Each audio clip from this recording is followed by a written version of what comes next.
എല്ലാ കൂട്ടുകാർക്കും ഏറ്റവും പുതിയ വീഡിയോയിലേക്ക് സ്വാഗതം. നാളെ 9 ജില്ലകളിലെ വിദ്യാഭ്യാസ സ്ഥാപനങ്ങൾക്ക് അവധി പ്രഖ്യാപിച്ചു എന്ന വളരെ പ്രധാനപ്പെട്ട വാർത്തയാണ് ഈ വീഡിയോയിലൂടെ നിങ്ങളുമായി പങ്കുവയ്ക്കാൻ പോകുന്നത്.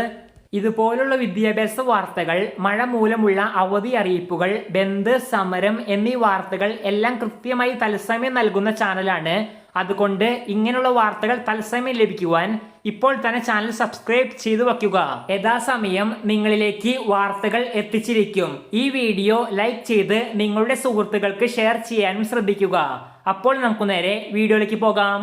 ഇപ്പോൾ വരുന്ന ഏറ്റവും പുതിയ മഴ അവധി അറിയിപ്പ് പ്രകാരം കാസർഗോഡ്, കണ്ണൂർ, വയനാട്, മലപ്പുറം, തൃശൂർ, എറണാകുളം, പത്തനംതിട്ട എന്നീ ജില്ലകളിലെ പ്രൊഫഷണൽ കോളേജുകൾ ഉൾപ്പെടെ എല്ലാ വിദ്യാഭ്യാസ സ്ഥാപനങ്ങൾക്കും ജില്ലാ കളക്ടർമാർ അവധി പ്രഖ്യാപിച്ചു. അതുപോലെ തന്നെ പാലക്കാട് ജില്ലയിലെ ദുരിതാശ്വാസ ക്യാമ്പുകളായി പ്രവർത്തിക്കുന്ന എല്ലാ വിദ്യാഭ്യാസ സ്ഥാപനങ്ങൾക്കും ജില്ലാ കളക്ടർ അവധി പ്രഖ്യാപിച്ചു. വരുന്ന മണിക്കൂറുകളിൽ തന്നെ കൂടുതൽ ജില്ലകളിൽ അവധി പ്രഖ്യാപനങ്ങൾ ഉണ്ടാകാൻ സാധ്യത ഉണ്ട്. ഉണ്ടാവുകയാണെങ്കിൽ തത്സമയം ലഭിക്കുവാൻ ഇപ്പോൾ തന്നെ ചാനൽ സബ്സ്ക്രൈബ് ചെയ്തു വയ്ക്കുക. നന്ദി.